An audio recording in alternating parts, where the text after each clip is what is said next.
चलिए जानते हैं आज देश और दुनिया की सिलेक्टेड काम की और महत्वपूर्ण 25 बड़ी खबरों को सिर्फ 10 मिनट में। गुजरात के सूरत में 14 फर्जी डॉक्टर गिरफ्तार। 70,000 में डिग्री देने वाले गिरोह का हो गया भांडाफोड़। 8वीं पास भी इलाज कर रहा था। जी हाँ दोस्तों, गुजरात पुलिस ने सूरत से डॉक्टरी की फर्जी डिग्री देने वाले एक गिरोह का भांडाफोड़ किया है। यह गिरोह पिछले 32 सालों से कम पढ़े लिखे बेरोजगारों को 70,000 में फर्जी डिग्रियां देने का काम कर रहा था। रजिस्ट्रेशन रिन्यू करवाने के लिए 5,000 रुपए फीस भी लेता था। इनमें से एक तो 8वीं पास है, वहीं एक फर्जी डॉक्टर शमीस अंसारी भी इसमें शामिल है, जिसके गलत इलाज की वजह से कुछ दिन पहले एक बच्ची की मौत हो गई थी। इस मामले में अब तक कुल 13 लोगों को गिरफ्तार कर लिया गया है। चलिए दोस्तों जान लेते हैं अगली खबर। राहुल गांधी को गद्दार बोलने पर भड़की कांग्रेस। बीजेपी के 2 सांसदों के खिलाफ दिया विशेषाधिकार हनन का नोटिस। जी हां दोस्तों, कांग्रेस ने शुक्रवार को लोकसभा में विपक्ष के नेता राहुल गांधी पर की गई टिप्पणी को लेकर भाजपा सांसद निशिकांत दुबे और भाजपा प्रवक्ता संबित पात्रा के खिलाफ विशेषाधिकार हनन का प्रस्ताव पेश किया है। दरअसल दोस्तों, कांग्रेस का आरोप है कि दुबे और पात्रा ने राहुल गांधी पर देशद्रोही और सौरास लिंक जैसे गंभीर और झूठे आरोप लगाकर उनकी छवि को धूमिल करने की कोशिश की है। एएनआई की रिपोर्ट के मुताबिक कांग्रेस सांसद गौरव गोगाई ने कहा कि हमने भाजपा सांसद निशिकांत दुबे और संबित पात्रा के खिलाफ विशेषाधिकार हनन का प्रस्ताव पेश किया है। चलिए दोस्तों जान लेते हैं अगली खबर। किसानों ने केंद्र को दिया 2 दिन का अल्टीमेटम। सरवन पंघेर बोले सरकार ने बात नहीं सुनी तो 8 दिसंबर को करेंगे दिल्ली कूच। जी हां दोस्तों, पंजाब और हरियाणा सीमा के शंभू बॉर्डर से 101 किसानों के एक जत्थे ने शुक्रवार को दिल्ली के लिए पैदल मार्च शुरू किया। हालांकि कुछ मीटर बाद ही बहुस्तरीय अवरोध लगाकर रोक दिया गया। जब कुछ किसान शंभू बॉर्डर पर हरियाणा की ओर लगाए गए अवरोधकों के पास पहुंच गए तो सुरक्षा कर्मियों ने आंसू गैस का इस्तेमाल किया। किसान संगठनों का दावा है कि इस दौरान 15 किसान जख्मी हुए हैं। इनमें से 8 अस्पताल में भर्ती हैं। इसके बाद किसानों ने दिल्ली कूच स्थगित कर दिया। अब बैठक के बाद आगे की रणनीति बनाई जाएगी। वहीं दोस्तों, किसान नेता सरवन सिंह पंघेर ने प्रेस कॉन्फ्रेंस कर बताया कि हम कृषि मंत्री से बात करना चाहते हैं। हमने केंद्र से बातचीत के लिए आंदोलन टाला है। चलिए दोस्तों जान लेते हैं अगली खबर। दिल्ली का AQI 165। स्कूलों में आज से फिजिकल क्लासेस। सुप्रीम कोर्ट के आदेश के बाद GRAP4 के प्रतिबंध हटे। पुरानी गाड़ियों पर अब भी लगा है बैन।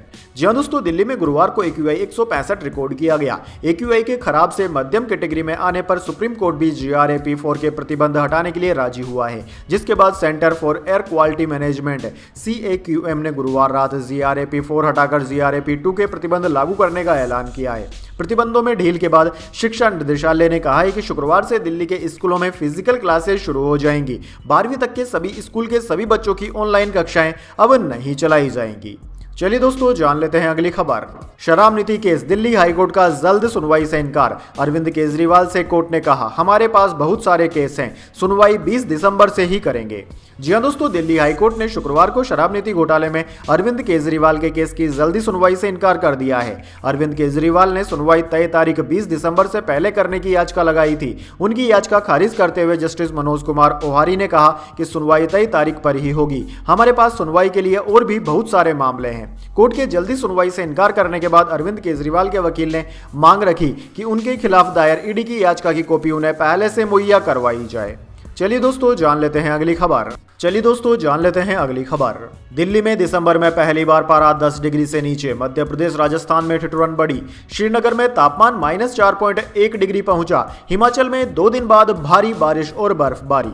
जी हां दोस्तों, देश के उत्तर पश्चिम से आने वाली ठंडी हवाओं के कारण राजधानी दिल्ली में दिसंबर में पहली बार तापमान 10 डिग्री से नीचे रिकॉर्ड हुआ। शुक्रवार सुबह तापमान गिरकर 8.5 डिग्री सेल्सियस पहुंच गया। भारतीय मौसम विज्ञान विभाग का कहना है कि 10 दिसंबर तक तापमान में 6 डिग्री तक की गिरावट और आ सकती है। उधर दोस्तों, ठंडी हवाओं का असर मध्य प्रदेश राजस्थान में भी दिखा। 7 दिसंबर को वेस्टर्न डिस्टर्बेंस के कारण पहाड़ों पर मौसम बदल सकता है, बर्फबारी भी हो सकती है। इससे मैदानी राज्यों में तापमान 10 डिग्री से नीचे पहुंचने की संभावना है। चलिए दोस्तों जान लेते हैं अगली खबर। सेंसेक्स 56 अंक की गिरावट के साथ 81,709 पर बंद हुआ। निफ्टी भी 30 अंक गिरा। BSE स्मॉल कैप में 342 अंकों की तेजी रही।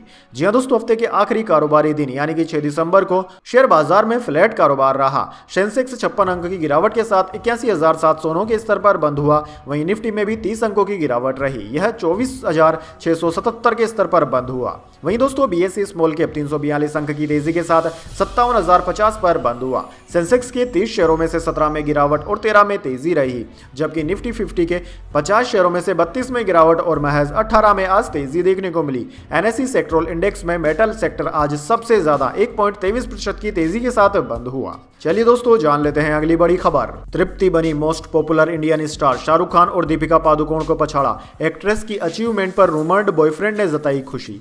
जी हां दोस्तों, IMDb ने Indian most popular movie star की लिस्ट जारी की है। लिस्ट के मुताबिक फर्स्ट पोजीशन पर तृप्ति डिमरी का नाम है। इस तरह एक्ट्रेस ने शाहरुख खान, दीपिका पादुकोण और आलिया भट्ट को पीछे कर दिया है। IMDb की लिस्ट के मुताबिक सेकंड पोजीशन पर दीपिका पादुकोण, वहीं शाहरुख खान को चौथा और आलिया भट्ट को 9वां स्थान मिला है।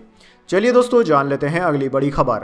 राहुल गांधी की नागरिकता विवाद, दिल्ली हाईकोर्ट ने केंद्र से मांगा जवाब। सुब्रमण्यम स्वामी की मांग, कांग्रेस नेता की सिटीजनशिप रद्द हो। अब 13 जनवरी को होगी सुनवाई। जी दोस्तों, कांग्रेस सांसद राहुल गांधी की नागरिकता विवाद में शुक्रवार को दिल्ली हाईकोर्ट में सुनवाई हुई। कोर्ट ने केंद्र सरकार से भाजपा नेता सुब्रमण्यम स्वामी की याचिका के संबंध में अपनी स्थिति स्पष्ट करने को कहा है, जिसमें राहुल गांधी की भारतीय नागरिकता को चुनौती दी गई है। कार्यवाहक चीफ जस्टिस विधु भाकरू और जस्टिस तुषार राव गेंडेला की अध्यक्षता वाली पीठ ने सरकार के वकील से व्यापक इनपुट मिलने तक आगे के निर्देशों को स्थगित कर दिया है। चलिए दोस्तों, जान लेते हैं अगली बड़ी खबर। संसद में सिंघवी की सीट से 50,000 कैश मिला। सभापति धनखड़ ने बताया तो खड़गे बोले नाम लेना ठीक नहीं, भाजपा बोली जांच हो।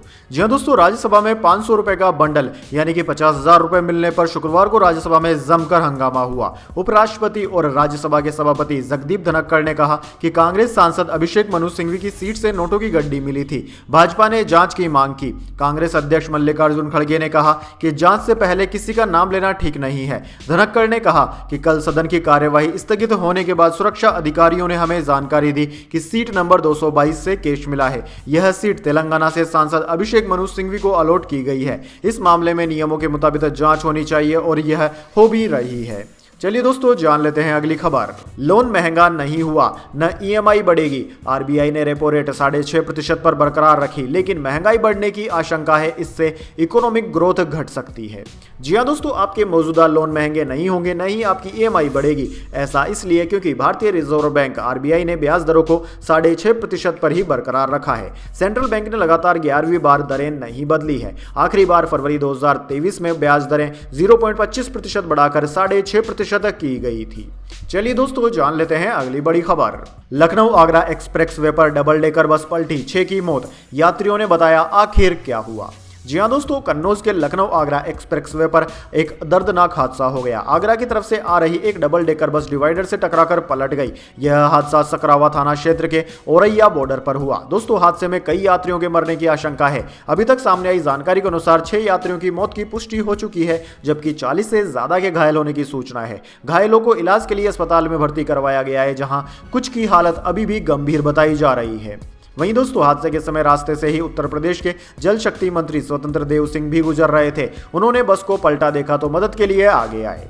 चलिए दोस्तों, जान लेते हैं अगली खबर। बांग्लादेश ने कोलकाता और त्रिपुरा से डिप्लोमेट्स को वापस बुलाया। असिस्टेंट हाई कमीशन में तोड़फोड़ को लेकर एक्शन। ढाका में इंडियन प्रोडक्ट्स का बायकॉट। जी हां दोस्तों, बांग्लादेश की यूसुफ सरकार ने कोलकाता और त्रिपुरा से अपने 2 डिप्लोमेट्स को वापस बुला लिया है। 2 दिसंबर को अगरतला में बांग्लादेशी हाई कमीशन में तोड़फोड़ की गई। कोलकाता में भी डिप्टी हाई कमीशन के बाहर विरोध प्रदर्शन हुए थे। इन्हीं घटनाओं को लेकर बांग्लादेश की अंतरिम सरकार ने 3 दिसंबर को डिप्लोमेट्स को वापस बुलाने का फैसला किया था। हालांकि इसकी जानकारी अब सामने आई है। चलिए दोस्तों, इसके बाद जान लेते हैं अगली खबर। रामलला का शिखर 10 फीट तक सोने से मढ़ा जाएगा। नृपेंद्र मिश्रा बोले बढ़ाए गए श्रमिक 15 मार्च तक परकोटे का 3/4 काम होगा पूरा। जी हां दोस्तों, अयोध्या में राम मंदिर निर्माण के लिए मजदूरों की संख्या बढ़ाई गई है। काम को देखते हुए आगे और बढ़ेगी। राम मंदिर के शिखर पर 10 फीट तक सोने की परत लगेगी। आगे बैठक के बाद फैसला लिया जाएगा कि पूरे शिखर पर लगाना है या नहीं। यह कहना है राम मंदिर निर्माण समिति के चेयरमैन नृपेंद्र मिश्र का। दरअसल दोस्तों, अयोध्या में शुक्रवार को दूसरे दिन बैठक हुई, जिसमें यह फैसला लिया गया। नृपेंद्र मिश्र ने बताया कि राम मंदिर निर्माण व परकोटे का काम तेजी से जारी है। कई मजदूरों को बढ़ाया गया है, आगे जरूरत के अनुसार और बढ़ाए जाएंगे। चलिए दोस्तों जान लेते हैं अगली खबर। आज सोना और चांदी के दाम में आई गिरावट। सोने का भाव 301 रुपए गिरकर 76,152 पर आया। चांदी 213 रुपए सस्ती हुई। जी दोस्तों, सोने चांदी के दाम में आज गिरावट देखने को मिली है। Indian Boolean and jewellers association की वेबसाइट के अनुसार 10 ग्राम 24 कैरेट गोल्ड का भाव 301 रुपए गिरकर 76,152 रुपए पर आ गया। इससे पहले सोने की कीमत 76,453 रुपए प्रति 10 ग्राम पर थी। वहीं दोस्तों चांदी के दाम में भी भारी गिरावट आई है। आज चांदी 213 रुपए गिरकर 90,997 रुपए प्रति किलोग्राम पर पहुंच गई है।